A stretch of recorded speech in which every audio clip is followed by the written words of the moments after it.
recording of this. Yeah, we can't be like last week. Yeah. Yeah, exactly.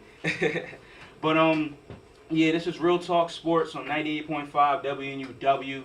This is Josh, and that's Tone, and we're doing a little special right now called Racial Justice in the NFL. Right, and it's a three-part special. Three-part. Second part to the special. Exactly. Yeah, and so what are we doing this week, Josh? What's the topic this week? Topic this week is the Rooney Rule.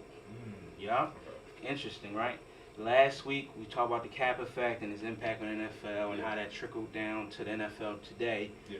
Now we're talking about the Rooney Rule, and man, we're gonna break that down and we're gonna talk about some topics about that. And we have a special guest, someone that can talk about this, who's credible enough to talk about this, who talked about this throughout his life. You know, we have a special guest. His name is Marc Ross, who is an NFL Network analyst.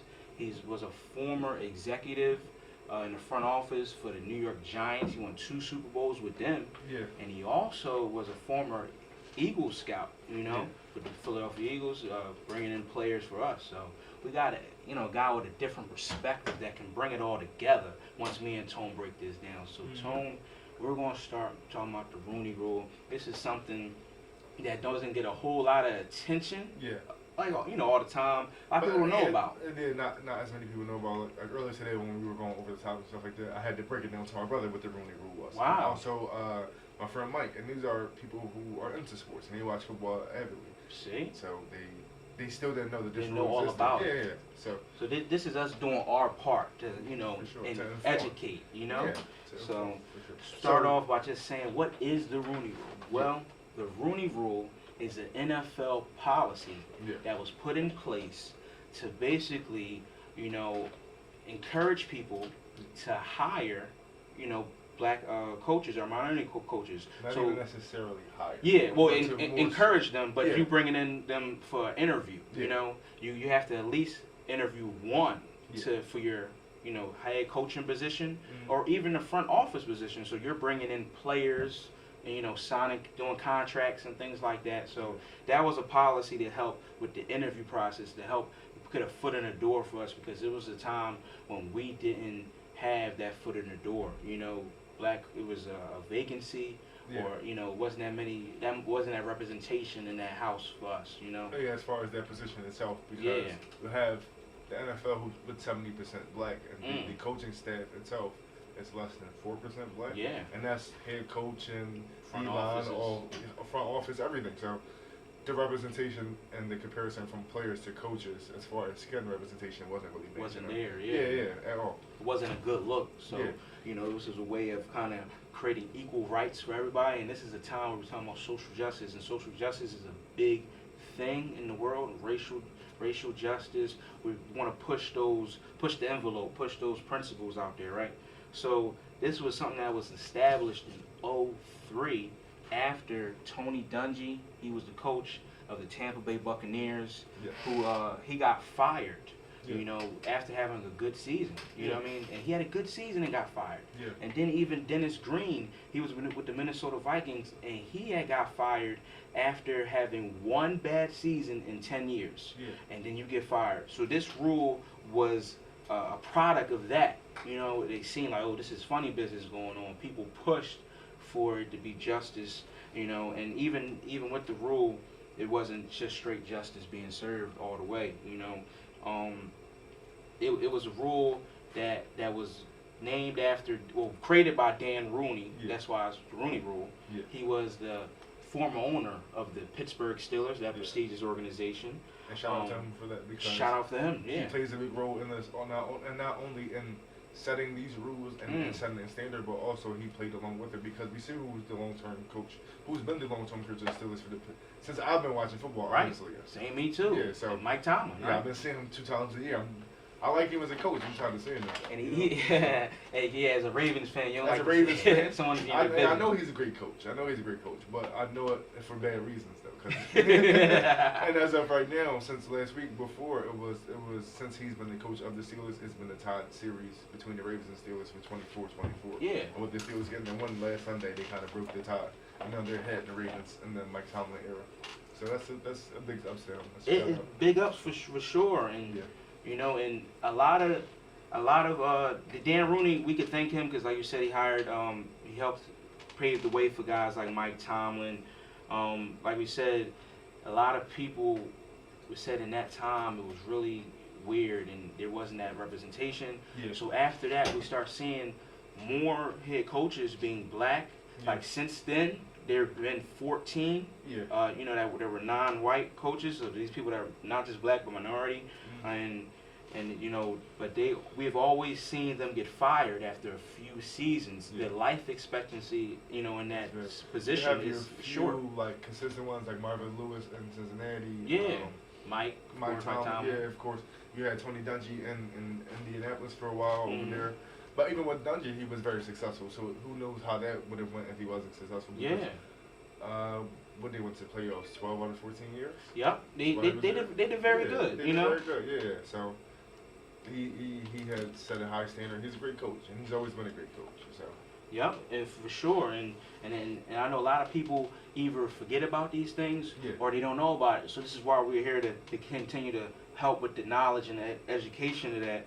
And we have seen throughout the years, there's been some interesting years where there's been like at least a push. Yeah. Like in 2014, 2015, there were back-to-back years where there was 5 NFL black coaches. Yeah. So there were 5 at that point. And in 2016 was the best year, you know, for NFL black coaches. There were 7. That was the greatest ever at one point, you know.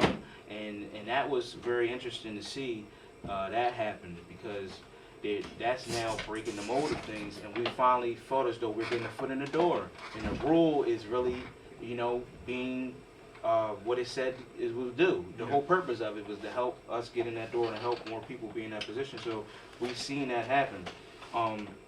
Tone, I want you to walk with me with this and highlight some key coaches that were products of the Rooney Rule. The Rooney Rule.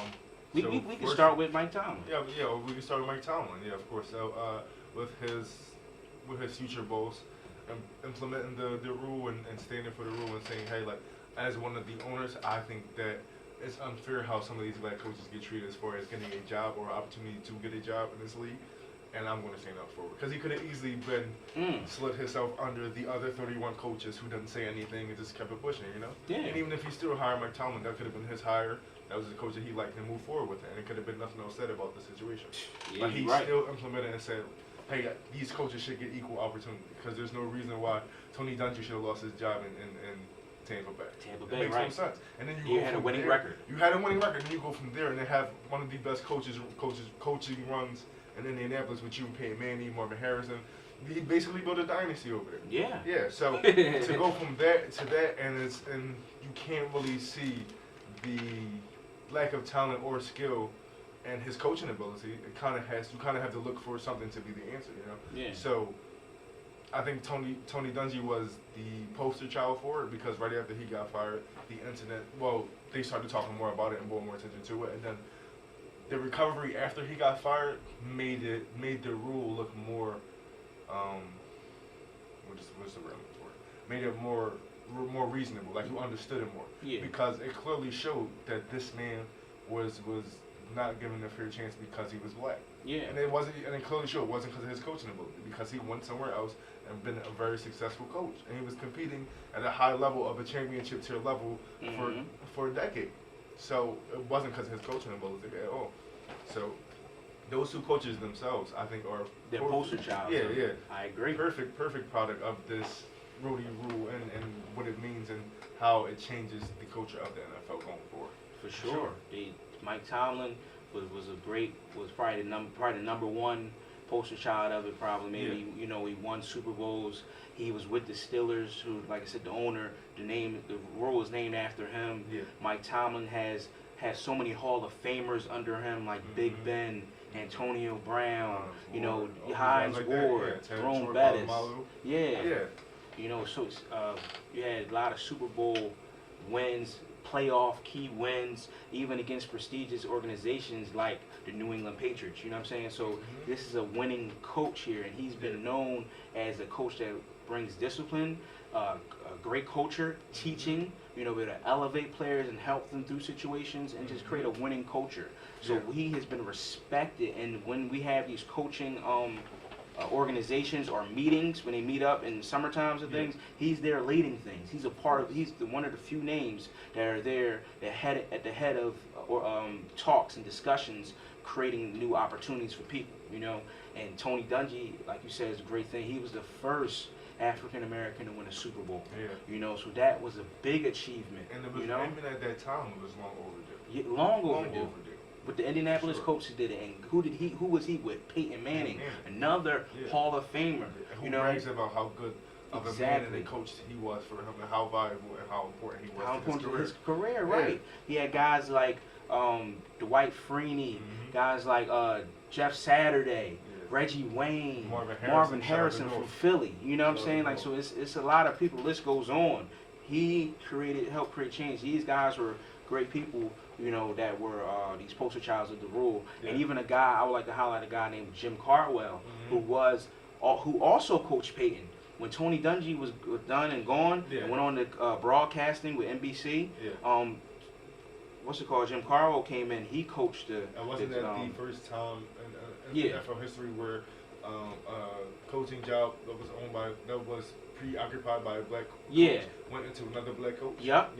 Exactly. Okay, I definitely remember. Jim Caldwell came in and he kept the winning going. They were 14-2, went to a Super Bowl, lost to Malik's New Orleans Saints though. You know, I was mad at that. Peyton threw a pick to Tracy Porter and pick six and all that in the game, but he was there. He was in the He was a representation of the AFC conference and went to the Super Bowl and went and faced with the Giants. You know what I'm saying? Like, getting to the AFC conference was not easy, because even at that time you still had Tom, you had the Patriots. Right. Tom, you had the Ravens. Also, you had who else coming out of there? Phillip Rivers would have his up and down Steelers, season. of course. Mike Tomlin, Steelers. Yeah, so it's AFC has always been a little bit more competitive sometimes than the NFC. And he did a good job doing that, but he got fired. Well, he got fired, after a while. But then he went on to the Detroit Lions.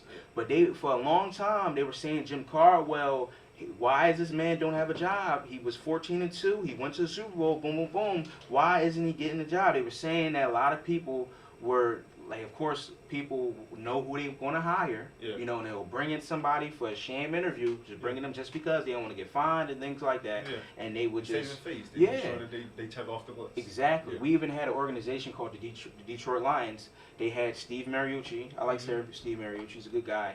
The Lions, they had to knew who they was going to hire. They were going to bring Steve Mariucci, and they took the fine. They said, forget it, boom. But I'll take that, though, because that's honest. They're not going to give somebody an interview, waste their time, and just do it because, hey, we have to do this. Right. So I'll take that over them being faced in the coach's face and trying to sell them something that they know they're not really trying to do. So I'll take that and say, hey, we take the fine because we don't feel as though we should go through this protocol because we feel like this protocol wasn't meant for us.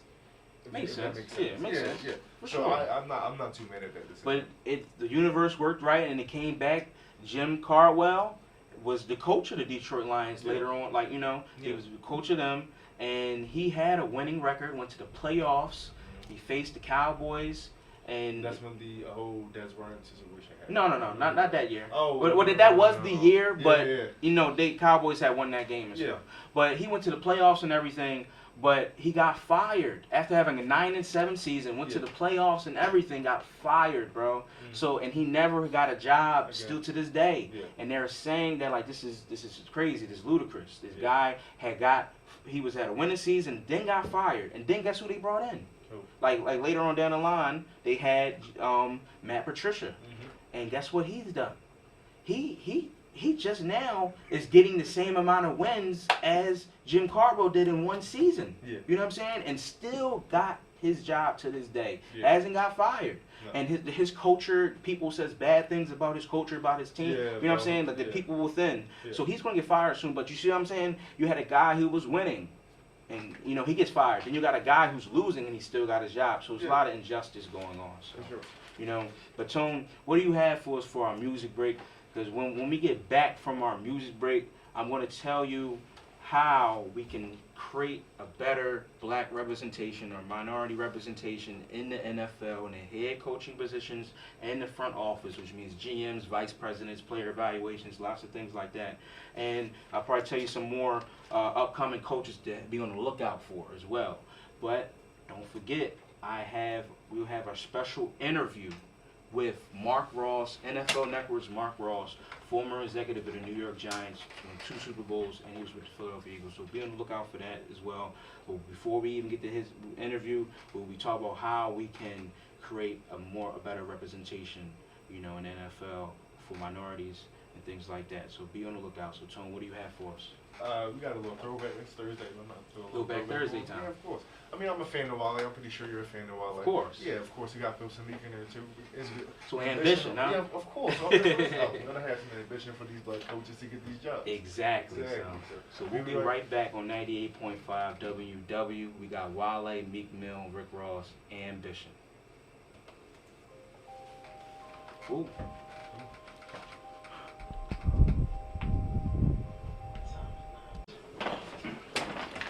We're back. We back in Real Talk, man. 98.5 WW, Real Talk Sports. We just had Ambition, by Wale, Meek Mill, and Rick Ross, man. We need ambition, need motivation in the world. So I had to hit y'all with that real quick. So now we're going to talk about how we can fix the problem that's in the Rooney Rule, right? Mm-hmm. So tell them, listen. This is what we're going to do, how we can do it. The number one thing is the owners say that, or what we know they do at least, or what they have done, they hire people that look like them or that they're friends with. You know what I'm saying? They hire people they know. Yeah. Yeah. They'll bring in do the sham interviews, bringing in this minority candidate that they're really not gonna hire, just because he's up and coming, but just do it. But they know who they're gonna hire. Mm-hmm. But one thing we can do is we can help create a sense of community. Mm-hmm. That will help. And the way you could do that, I would say you could send a profile to these owners' desks or different things, like just a booklet, or email them things about the next up and coming people, as far as their resumes, and get to know these staff more. Yeah. Or you can even have conferences where you can have people just come together, and coaches and owners are mingling. Coaching staffs and owners are mingling, mm-hmm. and they can get an opportunity where they're now kind of putting themselves out there and letting people know who they are. And now, when it comes to these interview processes, it could be like, oh, I know such and such. I know Josh. I know Tone. He works for this person. He did that. I talked to him. I spoke to him before. He was a nice guy. He could speak very well. Mm-hmm. Or you know what I'm saying. He broke down the game very well. You know what I'm saying. So if you help create a sense of community in the NFL, because that's what the NFL is, a community. It's what it's supposed to be. That could help break that barrier. Number 2 thing, I would say you help these coaches, or have these coaches be offensive coordinators or QB coaches, have them work on the offensive side of the ball. Yeah. If you look at the track record of a lot of these NFL coaches that are black, on defense. Always a lot of times they're defense most of the time. Because realistically, defenses of coordinators or coaches, they kind of move up slower. Yeah. Because that tends to take a backseat towards offense. Exactly. Unless you're the one like the Patriots defense coordinator, because that's a defense that's kind of been consistent throughout the year. Yeah, but other than that, or your defensive coordinator in Baltimore or Chicago, but other than those places, defense don't really get the attention that need to be. Yeah. So they'll put you in a position where you really don't have room to grow. They know you're not going to get promotion. They know you're not going to move up. If you're a D-line coach, you're not going to be a head coach next year. It's not going to happen. Yeah, right. It's the likelihood. Yeah, the likelihood of it happening is not going to, the likelihood of you making that jump is not going to happen. Right. Because there's so much in between them. And most times people who do go from coordinators to head coaches, most times it's offensive coordinators that go from coordinating jobs to head coaches.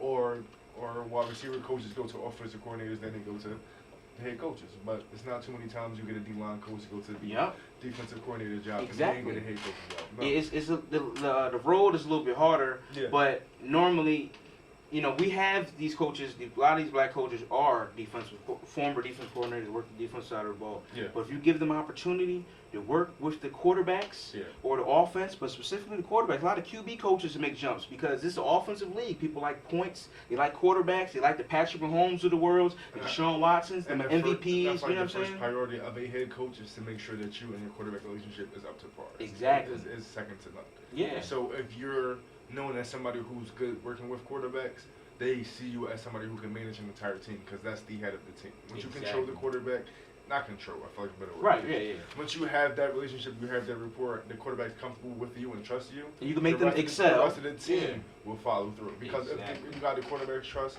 everybody trusts the quarterback. If not, that would be the quarterback of your team. Exactly. So, that's once you get that down, you're good. Yeah. I like that. See, and that's why we see a lot of the Sean McVays of the world, you know, the Josh McDaniels, a lot of them on offensive side of the ball. So that helps them a lot. So if you continue to see that trend of that happening, it'll be good. Now, I want to go into some coaches to look out for before we get into our interview of the day. Marc Ross, former executive in NFL, two-time Super Bowl champ, current NFL analyst for NFL Network. But some head coaches to look out for is Eric Bieniemy of the Kansas City Chiefs, offensive coordinator. Right? So this is a prime example. Offensive coordinator. Yeah. Work with Pat Mahomes, MVP. That's one of the best offenses. Yes. They put up a lot of points. Super Bowl champ. Next guy to look out for. You already had interviews last year. This is his time coming up in January. January, February, March, all of that, that's him. He will have a lot of more interviews and he will get a job. Next name to look out for, Byron Leftwich. Who is he? He's the offensive coordinator of the Tampa Bay Buccaneers. He's under Bruce Arians, who's known as a great coach throughout years and teaching people. And Bruce Arians is a guy that loves to have black representation on his staff, minorities and all, and help have other people help get other people jobs. Byron Leftwich is working with the offense. He works with the quarterback specifically. He worked with Jameis Winston. He worked with Tom Brady now. He will be next up to get a job pretty soon this year or upcoming. Robert Saleh. He's minority coach. He is the defensive coordinator of the 49ers.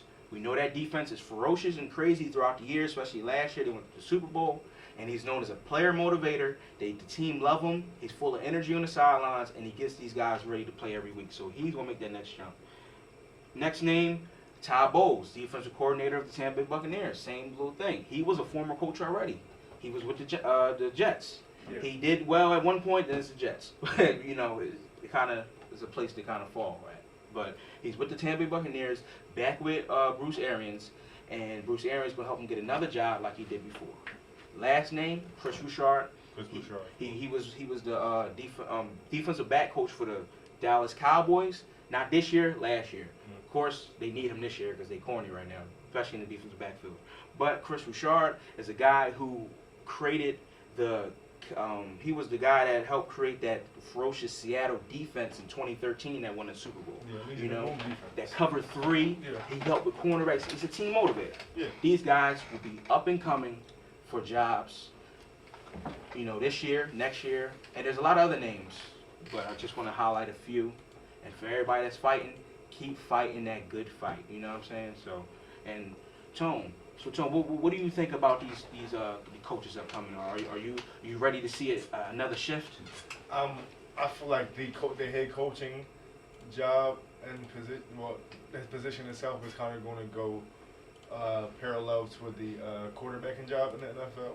Just like the quarterbacking job went up as far as black quarterbacks has been going up and it's been increasing year by year. And you get the Deshaun Watsons, Patrick Mahomes, Lamar Jackson, guys like that coming in and they're bringing a different element to the game and they moving forward because the black style of the quarterback is finally starting to be accepted. Right. Yeah, and it's starting to be appreciated. So I think that with Mike Tomlin being successful as long as he did, with Tony Dungy being successful as he was, the style and the criteria that the black head coach brings, I feel as though it's starting to be appreciated a little bit more and accepted more. Especially if Tomlin when it's bringing this year again, it's going to be wildfire. You know, like, it's much like when McVay had the great season and it became we're looking for the young guru in this coaching work. Yeah. So I feel like it's going to be much like that. Like, 'cause not to say it will become a trend, but that's something that more people will look towards. That's more something that more people will try to find.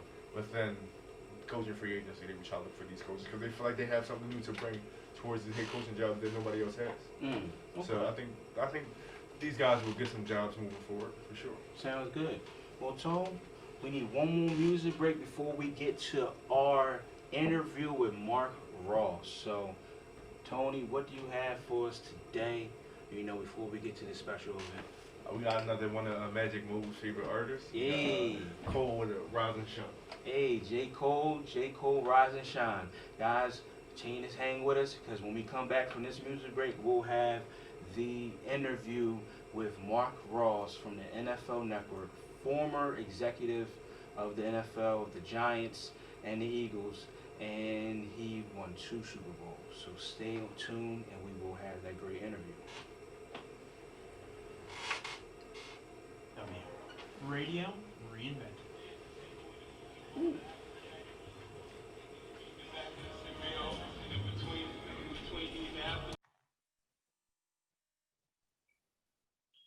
Hey, welcome to Real Talk Sports. Here is Josh from Newman University.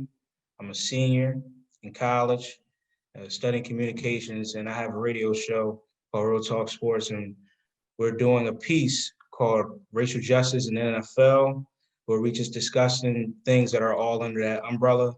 And this is episode 2, where we're talking about the Rooney Rule. And I have a special guest here that's going to be able to help break that down with me. And this is a guy who I'm proud to interview, I'm a fan of. And also this is a guy that worked with the Philadelphia Eagles, my Philadelphia Eagles, He was a scout for them, regional scout. He helped bring in players, look at players with the Eagles for years. He also was with the Buffalo Bills doing college scouting. And he also, worked with the New York Giants, our rivals. And,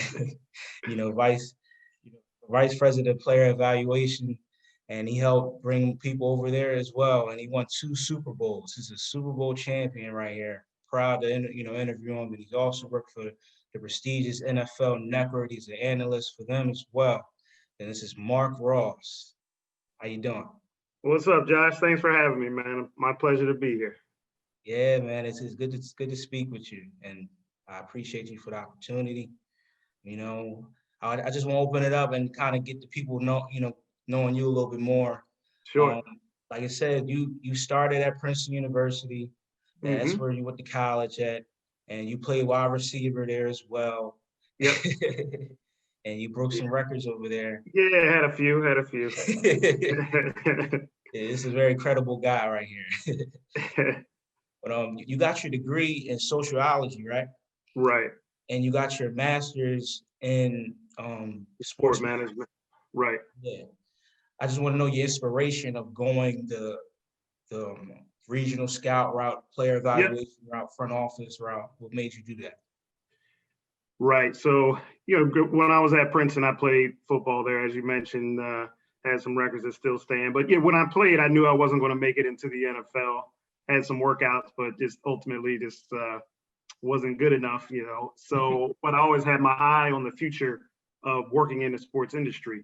So while I was there, I worked for the sports communications department at Princeton, working at the basketball games, lacrosse games, soccer, all the other things, just learning the behind the scenes of all the different jobs that went with sports, not just being a coach or being a player. So I learned a lot about the business when I was in school. So once I graduated, I just started sending out resumes and whatnot. And I worked 3 internships and I went to grad school before I got a full-time job. So I worked an internship in sports communications for the Giants. I worked an internship at Columbia University in their athletic department. Then I got an internship with the Philadelphia Eagles in their scouting department. From that, I knew, okay, this is the path I want to take. This is the industry I want to be in. This is the certain aspect of sports that I want to be involved with, the personnel scouting side of football. So I went to grad school at UMass, got my master's in sport management.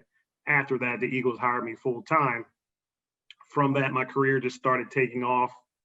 Was a area scout, then a regional scout, then a national scout for the Giants. Ended up becoming the director of college scouting at 27 years old. Was the youngest ever. youngest scouting director ever. when I did that, obviously was part of the team, the group that put together the team that eventually went to 4 or 5 NFC championship games, a Super Bowl, the Donovan McNabbs, Brian Westbrooks of the world, those drafts that I was a part of, real proud of that time there with the Eagles. Weren't able to finish the deal, as I know that was a pain for a lot of Eagles fans. You eventually got the Super Bowl after that, but that was a lot of hard years for Eagles fans, but many, many wins, many great years. And from there, went to the Buffalo Bills as a national scout, and then to the Giants as their director of scouting, eventually to the vice president of player evaluation, and won 2 Super Bowls there. So just a career path. Big flex, Super Bowls. Yeah. We got the 2 in before the Philly got their 1. So that,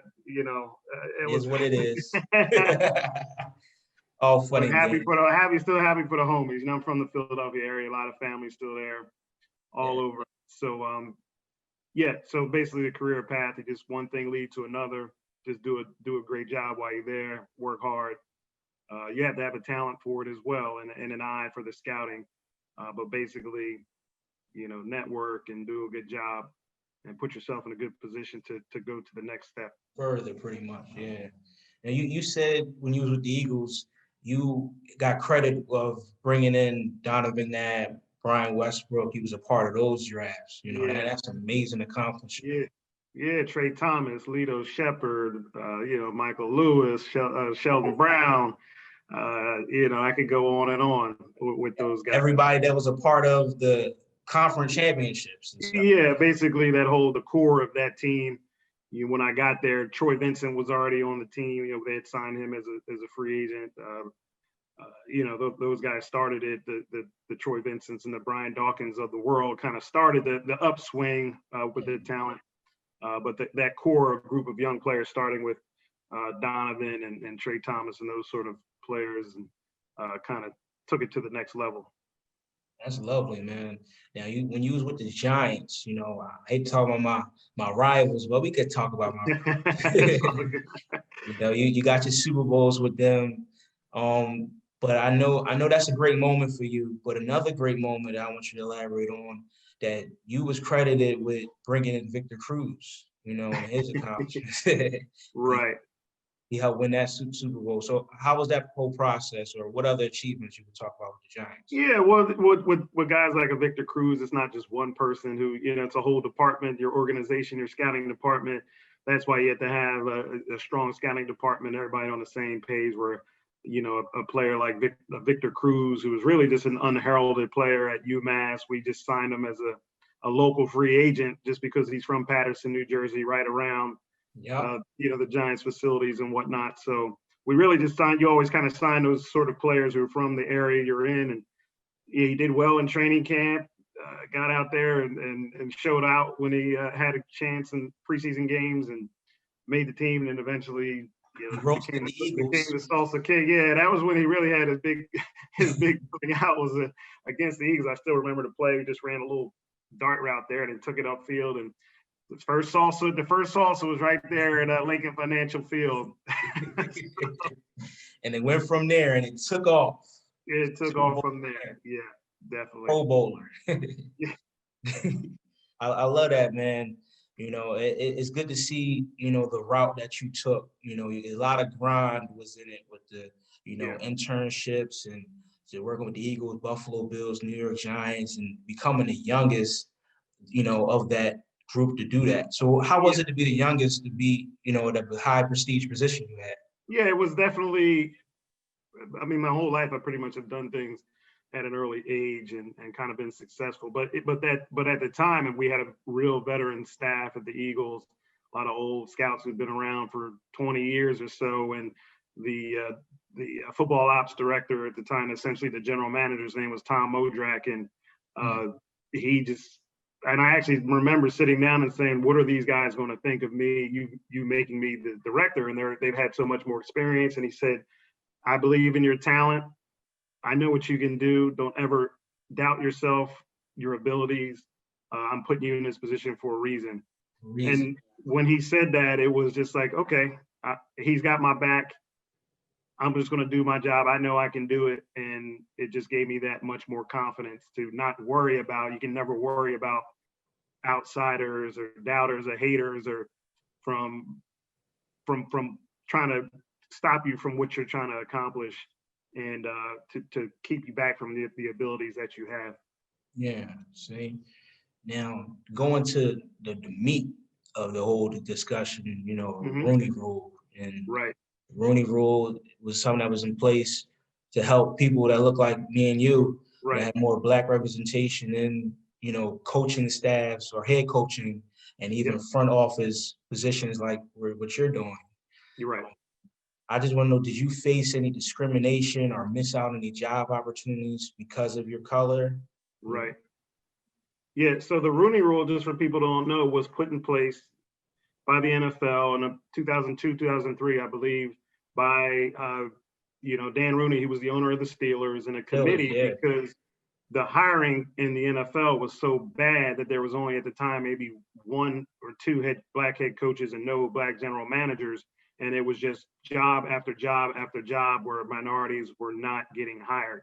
So they actually had to put a rule in place called the Rooney Rule to make sure that owners just had to interview a minority candidate. So not give them the job, but actually just interview. That's how bad it was, where owners weren't even interviewing minority candidates for positions, no matter how qualified. So that rule was put in place.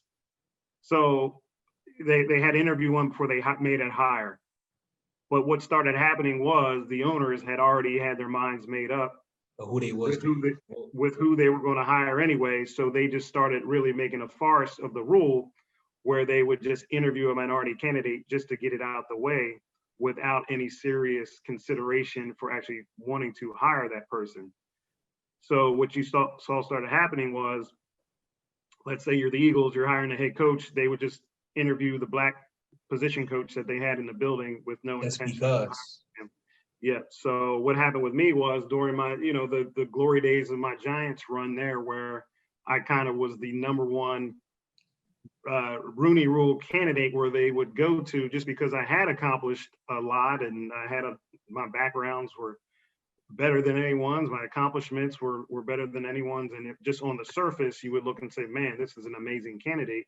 Yeah. But still the ownership just had it in their mind who they wanted to hire. So I ended up going on 12 GM interviews. I could have went on more if I accepted some of them, and most of them I knew were really a farce, where had the inside information that the owners were already going to hire someone, but they had to fill the requirement. They had to check the box.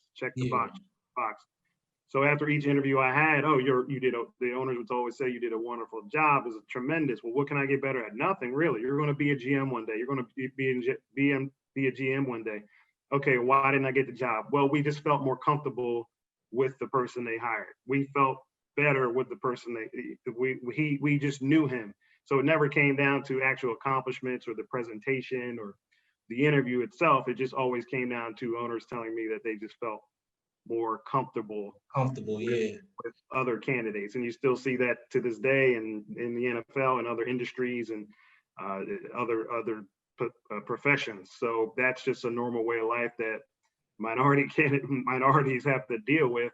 That sadly, sadly is still prevalent now. So, I'm working with the NFL League office now, and there's a lot of initiatives that the NFL League office has now to try to rectify the situation of having more engagement with minority candidates and ownership prior to the interview process, trying to bolster up the pipeline of available candidates, even though there's a lot of candidates, that just make sure that there's the awareness, so the owners can't use that as an excuse. That was another excuse, that they're not aware. They're not aware of candidates. So a lot of the initiatives with the league now is all about the awareness, the familiarity, and bolstering up the numbers, so that we're trying to just eliminate and take away any excuse the ownership might have.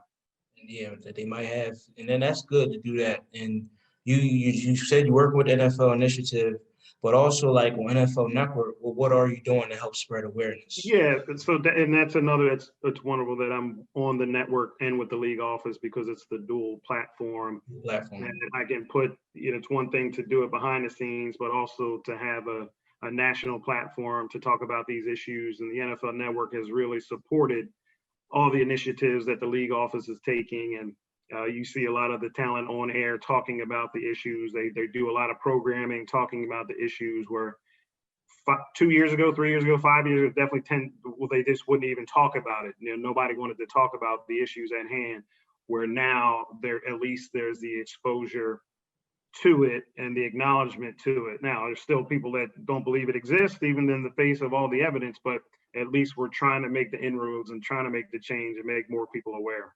Yeah, that's good.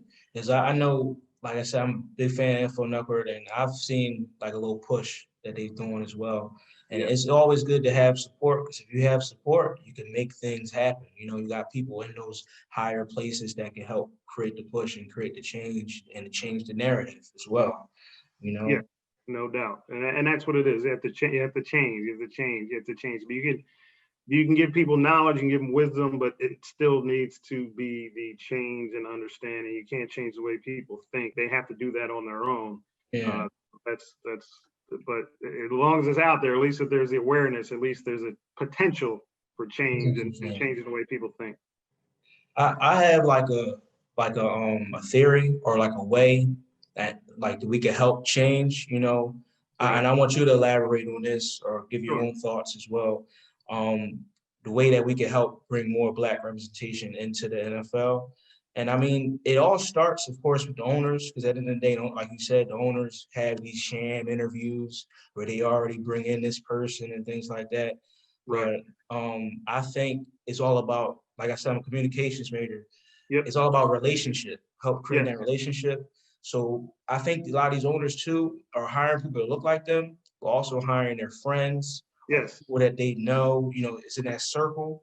So Yes. if you can kind of break that circle and bring more of us into that circle, like Yes. maybe like have, I don't know, some type of conferences or some Yep. type of thing where these people are intermingling, the coaching staffs and things are intermingling Yep. with other coaching staffs and owners from other places.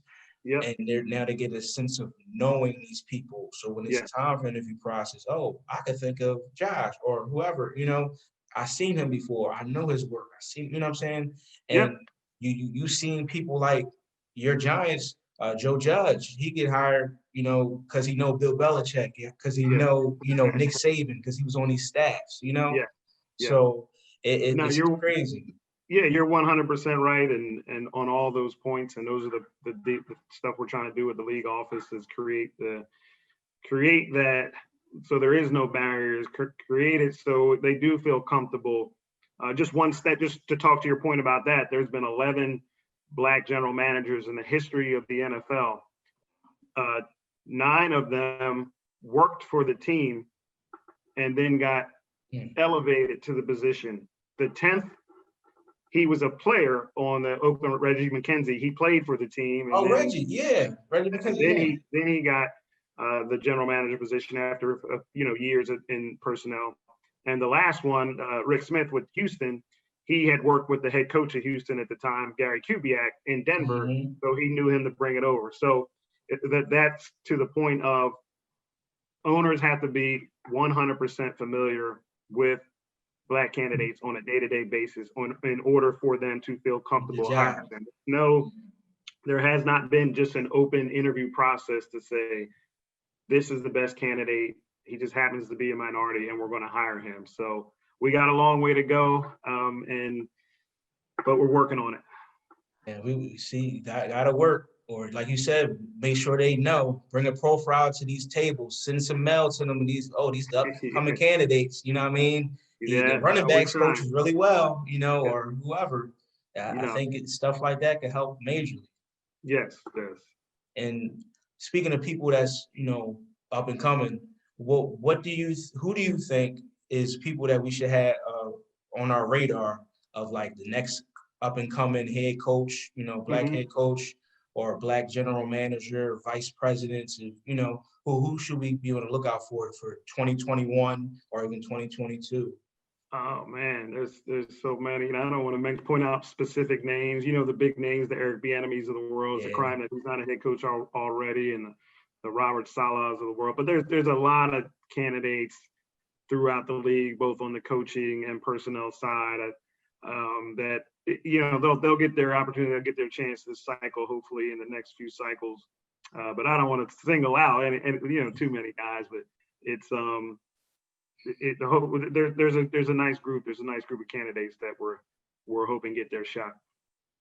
Well, I can't wait to see. And, I know you'll be breaking everything down too when it's that time, when January comes around and, February, you'll be part of the breakdown of all of those situations. So I'm definitely looking forward to guys like Eric Bieniemy, because he's had interviews with teams and now he got a Super Bowl under his belt, Yeah, and that's the thing, unfortunately, that my black candidates, their credentials have to be exceptionally great. They have to be historically great in order to even be considered for jobs.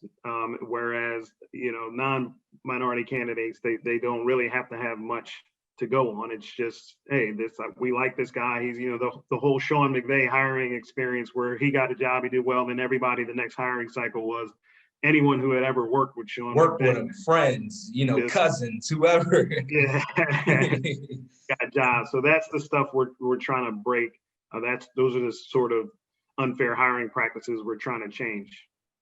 And another thing I want to elaborate on, and you could talk about it too, and I like Eric Bieniemy or even like Sean McVay, you see where their background is offense. And I think that's another thing that we need more representation on offense for Black people, especially offensive coordinator or even quarterbacks coach, because I think these people love to see people that can work with quarterbacks, develop quarterbacks, or create offenses that score points, or have MVP players on their rosters or people that can go to Pro Bowls and things like that. So if you got more representation of Black people working with quarterbacks or offenses, I think it'll be good. Like Brian Leftwich with the Buccaneers. Yeah, I think that's another candidate. He's definitely on the list. Yeah, he's definitely high up there, and even Todd Bowles on D. But you mentioned that, but that was the common trend of, okay, we need offensive-minded coaches, and there is some truth to that, just because the quarterback is the most important position in all of sports. But you don't necessarily need the head coach to be a specialist in one side of the ball or the other. That was just another one of the reasons that they used to say we didn't hire, because you mentioned Joe Judge. He was a special teams coach who had been a position coach of wide receivers for 1 year, but yet he was good enough to be the Giants to make him head coach. So they changed the narrative, they changed the reasonings whenever to fit. So before it was the special, it was being you got to be the offensive guru, but okay, now we hire this guy who was just a special teams coach. That completely throws that thinking, that of the common thinking of, well, you need the offense, because when you're a white candidate, it doesn't matter what you do. It's just who likes you and who wants you. Yeah, see, got to break the barriers, man. That's what we doing in the day. And people like you is helping with that. And young, aspiring broadcasters like myself is trying to get in the game. You got to be the change. I just told my daughter that this morning, talking about the election. She's 14, and start them young. This is I've always told her, but look, this is what's going on. Half the country just doesn't like you. So this is what your generation has to be to change. And she said, I thought the generation before me was supposed to do that. I said, well, obviously they didn't make it work. So you got your generation that's going to have to do it. Yeah, man, we ain't making it work. We trying. trying. People like us. You still got time. Keep fighting. Yeah, keep fighting the good fight. So, yeah, Mr. Ross, I appreciate you for being a part of Real Talk Sports, being a part of racial justice in the NFL. This is episode 2. I just want to thank you again for coming out and giving me an opportunity and giving us insight about the Rooney Rule, because I definitely would love to get an expert's, perspective on the Rooney Rule, the climate, how far it came, and things like that, and just to see upcoming candidates as well, just to get your thoughts. It's really interesting. Your story, where you at, where you was at, where you at now. It's amazing, and to be a Black man. Well, you're still young. I consider myself still young, man. 47. I consider it. But yeah, thanks a lot. I appreciate it. Hopefully this was beneficial to you and your listeners. And if you're getting a grade on this, hopefully you get this A plus. Yeah, I'm definitely gonna get. I'm coming forward. I'm grinding for it. So, thank you, Marc Ross. Enjoy the Hey, rest Doc, of your day and take care. continue to fight the good fight at NFL Network. Take care now. Take care.